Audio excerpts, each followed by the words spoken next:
New York میں corona virus سے اموات میں تیزی کے بعد مساجد بند کر دی گئی ہیں۔ مسلمان اپنے پیاروں کی نماز جنازہ قبرستان میں ہی ادا کرنے پر مجبور ہیں۔ کرونا وائرس نے امریکہ میں پنجے گاڑ لیے ہیں۔ نیو یارک میں کرونا کی صورت میں موت کے سائے منڈلا رہے ہیں۔ متاثرہ افراد اور کرونا سے جاں بحق افراد کی تعداد میں بھی اضافہ دیکھا جا رہا ہے۔ لاک ڈاؤن اور حفاظتی انتظامات کے تحت مساجد بھی بند کر دی گئیں۔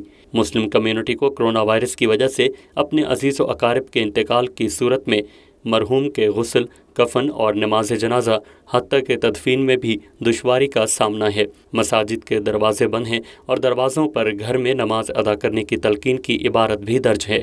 کرونا وائرس سے جاں بحق مسلم افراد کی تجہیز و تکفین کے انتظامات فلاحی تنظیمیں کر رہی ہیں اور ان کے پاس بھی افرادی قوت اور وسائل کی کمی ہے۔ مسلمان اپنے مرحوم افراد کی نماز جنازہ قبرستان میں ہی ادا کر رہے ہیں۔ نیو یارک اور نیو جرسی کے قبرستانوں میں رش بڑھ گیا ہے۔ متعلقہ افراد کو 2 دن بعد کی تاریخ اور وقت دیا جا رہا ہے۔